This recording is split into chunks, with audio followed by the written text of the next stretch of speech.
Assalamualaikum warahmatullahi wabarakatuh. Sebelumnya izinkan saya memperkenalkan diri terlebih dahulu. Perkenalkan, nama saya Maira Puspita dari Prodi Sosiologi dengan NIM 2310305. Pada kesempatan hari ini, saya akan menjelaskan materi Sistem Ekonomi Indonesia yang telah diberikan oleh Ibu Rio Sujolani selama perkuliahan semester ini.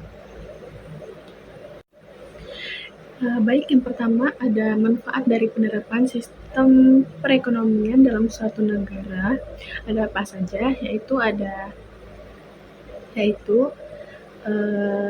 mendorong pertumbuhan ekonomi, yaitu ada investasi dan inovasi, sistem ekonomi yang stabil dan transparan. Menarik investasi asing dan domestik yang mendorong pertumbuhan ekonomi melalui inovasi dan pengembangan teknologi. Lalu ada peningkatan standar hidup, yaitu pertumbuhan ekonomi yang berkelanjutan meningkatkan standar hidup masyarakat. Lalu seperti akses terhadap pendidikan, kesehatan dan infrastruktur. Nah, kesimpulannya, jadi sistem ekonomi juga bermanfaat di sumber teknologi karena sistem ekonomi bisa menumbuhkan pengembangan teknologi di zaman sekarang dan banyak dipergunakan untuk pemasaran dan lain-lain. Lalu yang kedua, ada sistem ekonomi dapat diklasifikasikan berdasarkan ideologi yang mendasarinya. Berikut beberapa klasifikasi sistem ekonomi dan contoh negara yang mengadopsinya. Yang pertama ada sistem ekonomi kapitalis. Nah, ada ideologi seperti berbasis pada pasar bebas, di mana individu atau perusahaan swasta memiliki kebebasan untuk memiliki alat produksi, mengatur harga, dan mengambil keuntungan. Contoh negara ada Amerika Serikat, ekonomi, lalu ada berbasis pasar dengan sedikit campuran tangan pemerintah. Lalu Australia menggunakan sistem ekonomi kapitalis dengan fokus pada kebebasan pasar dan persaingan bisnis. Yang ketiga, ada contoh penerapan ekonomi Pancasila pada setiap sila. Yang pertama, ada sila pertama, Ketuhanan Yang Maha Esa. Penerapan menjelaskan kegiatan ekonomi dengan menjunjung tinggi nilai-nilai moral dan etika agama. Contohnya, menghindari praktik riba. Lalu, penipuan dan korupsi dalam bisnis. Penerapan ekonomi Pancasila ini merupakan contoh dan dapat diinterpretasikan secara berbeda oleh berbagai pihak. Nah, penting untuk diingat bahwa ekonomi Pancasila adalah yang dinamis dan terus berkembang seiring dengan perubahan zaman. Penerapan ekonomi Pancasila harus dilakukan secara konsisten dan berkelanjutan agar dapat mencapai tujuannya, yaitu mewujudkan kesejahteraan dan keadilan sosial bagi seluruh rakyat Indonesia. Lalu yang keempat, ada unsur kebijakan ekonomi mencakup elemen yang mempengaruhi bagaimana pemerintah mengelola perekonomian, seperti kebijakan fiskal, contohnya untuk mengurangi inflasi atau meningkatkan belanja publik untuk merangsang perekonomian saat resesi.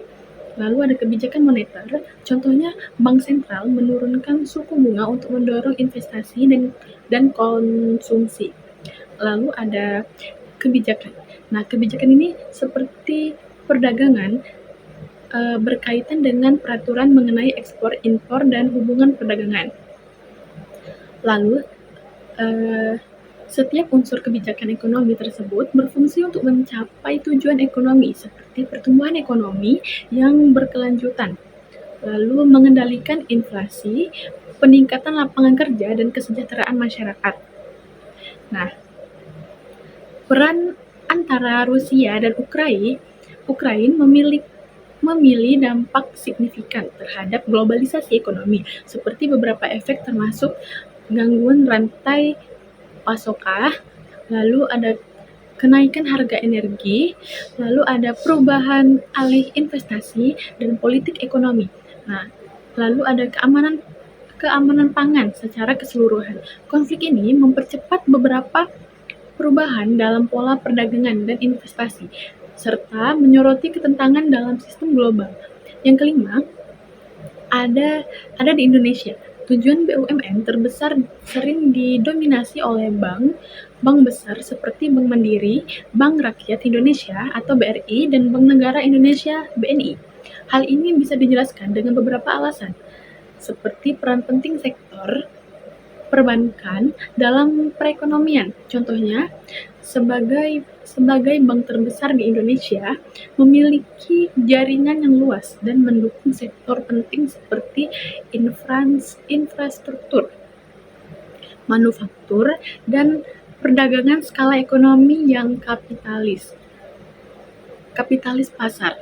Nah, bank BUMN seringkali skala ekonomi yang sangat besar karena mereka mengelola dana yang berjumlah triliun rupiah. Contohnya, BRI dengan fokus pada segmen mikro dan UKM, lalu berhasil memiliki jaringan cabang terbanyak di Indonesia.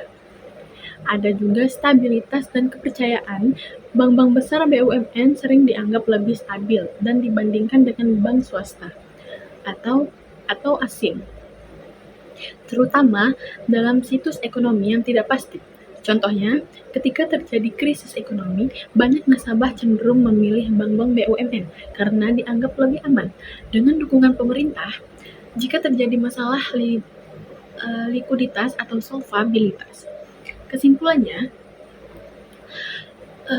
dominasi bank-bank besar BUMN dalam daftar 3 BUMN terbesar di Indonesia disebabkan oleh kombinasi faktor ekonomi, kebijakan pemerintah, dan peran vital mereka dalam perekonomian.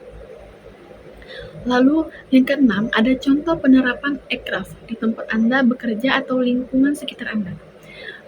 Yaitu ada ekraf adalah sektor yang mengandalkan kreativitas, keterampilan, dan potensi individu untuk menciptakan produk dan layanan yang bernilai ekonomi.